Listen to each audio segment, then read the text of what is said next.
I just made this song on BandLab and I want to show you guys how I made it.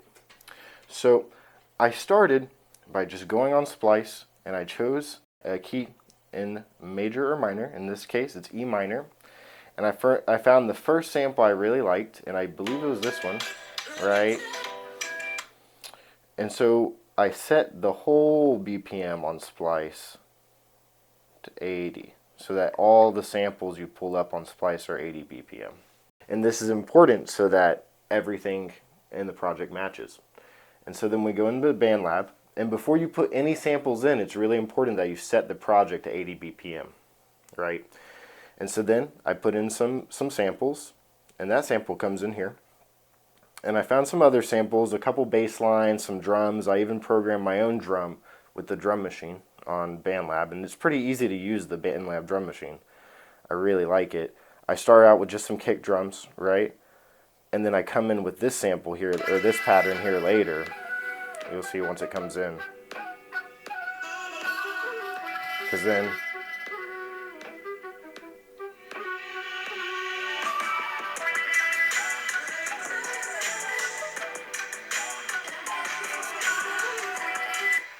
and so one thing I did here that kind of pulls the beat together a bit, and this is really good when you're working with samples, is I put some EQs on some of the samples to EQ out the low end on non-bass samples, right? So like on that vocal sample, you go in here and you find your EQ, right? And I have it lowered a bit. So I cut out the lows a bit, and you could even cut them all the way out, but I like to leave a little bit, you know.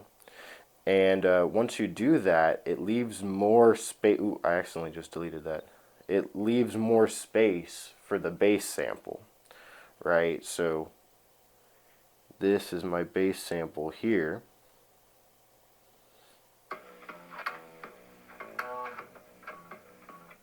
And because I lowered out the EQs on some of the other ones, it has more space to breathe and it kind of comes in better. So once you combine all these things, you can kind of just put them together. And to make a full beat, one thing I like to do is bring things in and out. So you'll see like here, things start to cut out.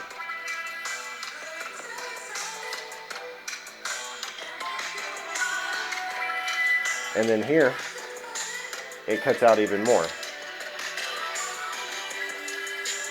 Just switch up. You add things, you take things out, and once you combine all that, you get a full song.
And that's it.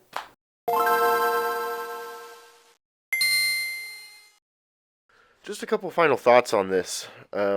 Splice I do pay for. I pay $10 a month for Splice. I don't have BandLab Premium, so I do get ads. I cut them out while I was playing that there. But you can use this setup completely free too if you were to find free samples. The good thing about Splice, though, is because I pay $10 a month for Splice, I have licenses for any of those samples in case they get used in a song and that song is successful or anything, I have all of the rights for everything, right?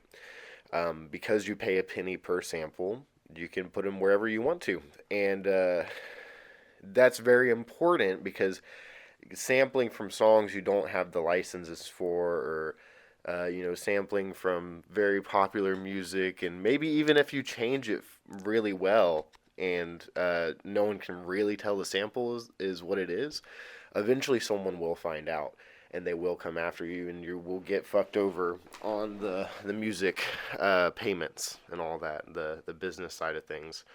Um, so, are there better samples you can find out in the world? Absolutely. But Splice has you covered on the licensing stuff. Um, and that's really important to me. There's a couple other services. I think one I know a couple of people uses called Arcade. And so if you don't like Splice, check that one out maybe.